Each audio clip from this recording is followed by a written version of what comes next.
અધ્યાય ચોથો જ્ઞાન યોગ। શ્રી કૃષ્ણએ અર્જુનને કહ્યું કે મેં આ અવિનાશી યોગ સૂર્યને કહ્યો હતો। સૂર્યે તેના પુત્ર વૈવસ્વત મનુને કહ્યો હતો અને વૈવસ્વત મનુએ તેના પુત્ર રાજા ઇક્ષ્વાકુને કહ્યો। આ રીતે ક્રમ પ્રમાણે રાજર્ષિઓએ યોગને જાણ્યો, પરંતુ બહુ સમય જતાં આ યોગ જેને મેં તમને કહ્યો તે નષ્ટ થઈ ગયો। તમે મારા ભક્ત અને મિત્ર છો, તેથી મેં તમને કહ્યું। બીજાને આ યોગ હું ન કહું, કારણ કે આ શ્રેષ્ઠ રહસ્ય છે। અર્જુને કહ્યું કે તમારો જન્મ તો હમણાં થયો અને સૂર્યનો જન્મ બહુ સમય પહેલાં થયો હતો, તો પછી તમે તે યોગ સૂર્યને કહ્યો તે બાબત હું સી રીતે માનું? શ્રી કૃષ્ણે કહ્યું કે હે અર્જુન, મારા અને તમારા બહુ જન્મો પસાર થઈ ગયા, તે બધાને તમે ભૂલી ગયા એ હું જાણું છું, કારણ કે તમે અજ્ઞાનથી છવાયેલા છો અને હું અલુપ્ત જ્ઞાન શક્તિથી સંપન્ન છું। હું પ્રાકૃત મનુષ્યોના સમાન નથી, હું હજુ પણ અજન્મા, અવિનાશી અને પ્રાણીઓનો ઈશ્વર છું। તો પણ મારી શુદ્ધ સાત્વિક પ્રકૃતિના આધારે સ્વેચ્છાપૂર્વક અવતાર લઉં છું। જ્યારે જ્યારે ધર્મની હાનિ અને અધર્મની વૃદ્ધિ થાય છે, ત્યારે ત્યારે હું શરીર ધારણ કરું છું। પોતપોતાના ધર્મમાં લીન સાધુ મનુષ્યોના રક્ષણ માટે, દુષ્ટ કર્મ કરનારને નાશ કરવા માટે તથા ધર્મને સ્થિર કરવા માટે યુગે યુગે હું પ્રગટ થાઉં છું। મારો સ્વેચ્છાથી જન્મ અને ધર્મ પાલનરૂપ જે કર્મ છે તે અલૌકિક અને બીજાના કલ્યાણ માટે છે।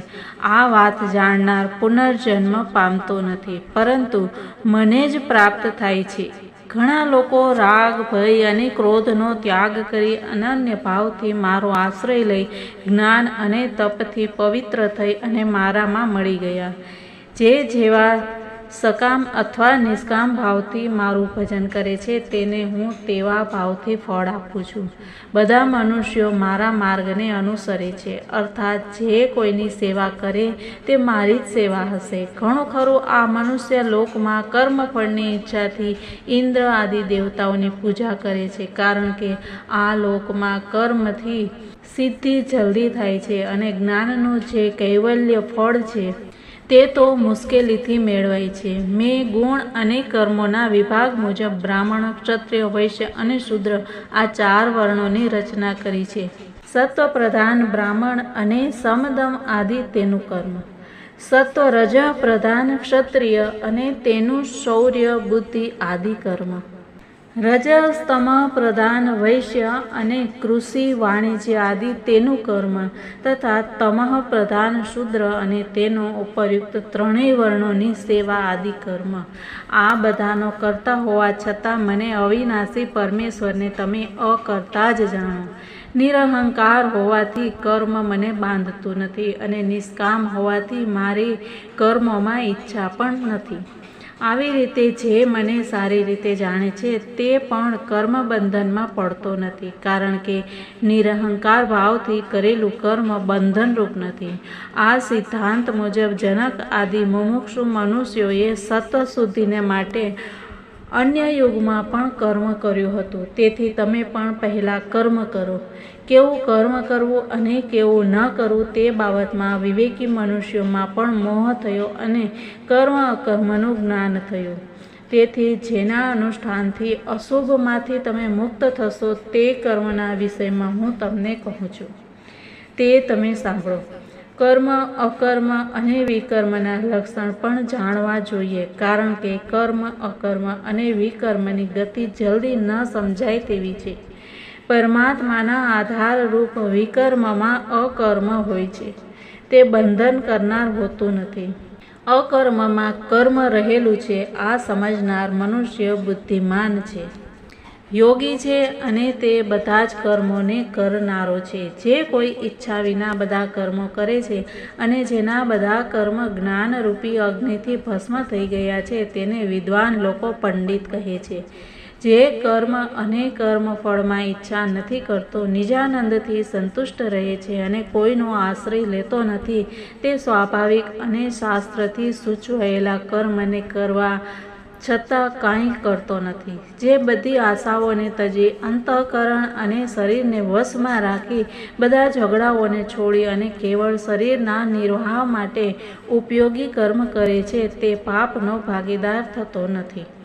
જે પોતે મળેલ લાભથી સંતોષ માને છે અને ઠંડી, ગરમી, સુખ, દુઃખ, હાનિ, લાભને પણ એક સરખા જુએ છે તથા કોઈની સાથે દ્વેષ ભાવથી વર્તતા નથી અને સિદ્ધિ અસિદ્ધિમાં એટલે કે સફળતા અને નિષ્ફળતામાં સમાન બુદ્ધિ રાખે છે, તે કર્મ કરવા છતાં કર્મના બંધનમાં પડતો નથી. કારણ કે જે નિષ્કામ છે અને રાગ દ્વેષથી મુક્ત છે તથા જ્ઞાનમાં એક ધ્યાન છે અને પરમેશ્વરના માટે કર્મ કરે છે, તે બધા કર્મ વાસનાની સાથે દૂર થઈ જાય છે. જે અર્પણને બ્રહ્મ, હવિને પણ બ્રહ્મ, અગ્નિને પણ બ્રહ્મ, હવન કરતાને પણ બ્રહ્મ માને છે, અર્થાત હોમ, અગ્નિ, હવન કરતા અને ક્રિયા બધાને બ્રહ્મ સ્વરૂપમાં જુએ છે અને જેની બ્રહ્મ સ્વરૂપ કર્મમાં ચિત્તવૃત્તિ છે તે ચોક્કસ બ્રહ્મને મેળવે છે.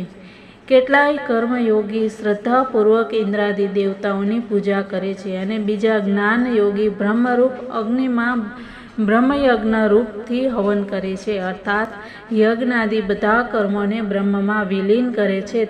તેનું નામ જ્ઞાન યજ્ઞ છે.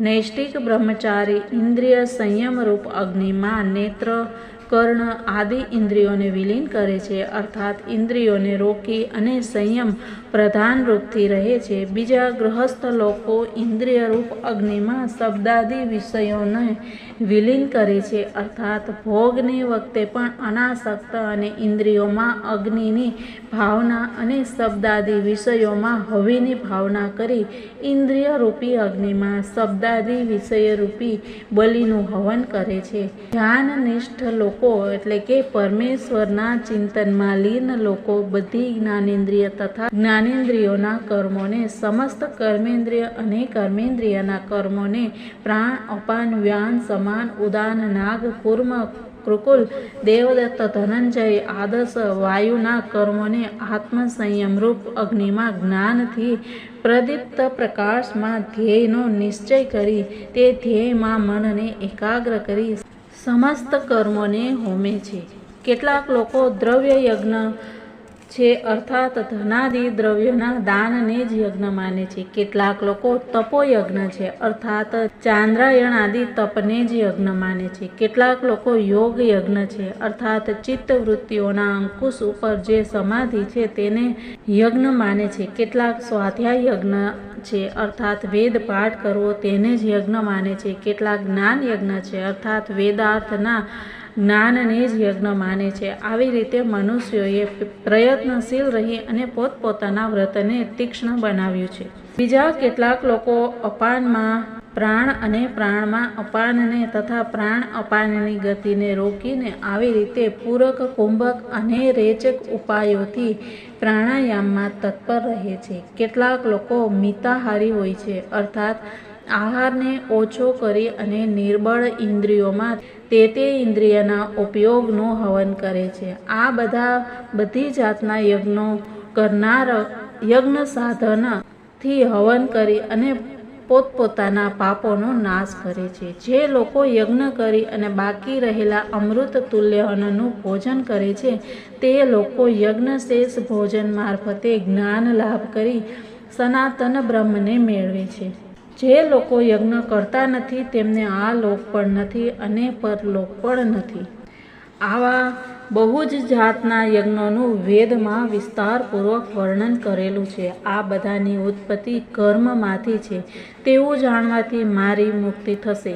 દ્રવ્ય યજ્ઞ કરતાં જ્ઞાન યજ્ઞ શ્રેષ્ઠ છે, કારણ કે જેટલા કર્મ છે તે બધા જ્ઞાનમાં સમાઈ જાય છે. આ જ્ઞાનને તત્વવેતા જ્ઞાની પુરુષ પાસેથી આ સંસાર કેવી રીતે થયો અને કેવી રીતે દૂર થશે વગેરે પ્રશ્નો પૂછી અને સમજો. તે તત્વદર્શી જ્ઞાની પુરુષ તમને તે જ્ઞાનનો ઉપદેશ આપશે. આ જ્ઞાન પ્રાપ્ત કરવાથી તમને એવો મોહ ફરી કોઈ દિવસ નહીં થાય. આ જ્ઞાનથી બધા પ્રાણીઓને પોતાના આત્મામાં અને મને પરમાત્મામાં અભેદ ભાવથી જોશો. જો કે તમે બધા પાપકર્મીઓ કરતાં વધારે પાપકર્મી છો, છતાં જ્ઞાનરૂપી નાવની મારફત આખા પાપ સમુદ્રને અનાયાસે પાર કરી જશો. જેવી રીતે સળગતો અગ્નિ લાકડાને ભસ્મ કરે છે, તેવી રીતે આત્મજ્ઞાનરૂપી અગ્નિ પ્રારબ્ધ કર્મ સિવાયના બધા સંચિત અને ક્રિયમાણ કર્મોને ભસ્મ કરે છે. આ જ્ઞાન સમાન શુદ્ધ કરનાર બીજો ઉપાય નથી. તે જ્ઞાન થોડા સમય પછી કર્મયોગના અભ્યાસથી આપોઆપ મળે છે. ગુરુના ઉપદેશમાં શ્રદ્ધા રાખનાર જ્ઞાન પ્રાપ્તિ માટે તત્પર જીતેન્દ્રિય મનુષ્યને જ્ઞાન મળે છે. તેથી જ્ઞાન લાભની પહેલાં શુદ્ધિ માટે કર્મયોગ કરવો જોઈએ, કારણ કે જ્ઞાન લાભ પછી કોઈ પણ કર્તવ્ય બાકી રહેતો નથી. જ્ઞાન લાભ મેળવી અને જલ્દી મોક્ષ મેળવે છે. જે ગુરુના ઉપદેશેલા અર્થને જાણતો નથી, અજ્ઞ છે, અશ્રદ્ધા રાખે છે, સંદેહ કરે છે, તે નષ્ટ થાય છે. કારણ કે સંદેહશીલ એટલે કે વહેમીને આ લોકમાં અને પરલોકમાં સુખ મળતું નથી. હે અર્જુન, જેણે પરમેશ્વરના આરાધન સ્વરૂપ યોગથી બધા કર્મોને ઈશ્વરને માટે અર્પણ કર્યા છે અને જેના બધા વહેમ જ્ઞાન દ્વારા દૂર થયા છે, તેવા આત્મજ્ઞાની મનુષ્યને કર્મ બાંધતું નથી. તેથી તમારા હૃદયમાં અજ્ઞાનથી ઉત્પન્ન થયેલ જે વહેમ છે તેને જ્ઞાનરૂપી તલવારથી કાપી અને યુદ્ધ કરવા માટે તૈયાર થાઓ. ઇતિ શ્રીમદ ભગવદ્ ગીતામાં શ્રી કૃષ્ણ અર્જુન સંવાદમાં જ્ઞાન યોગ નામનો 4થો અધ્યાય સમાપ્ત.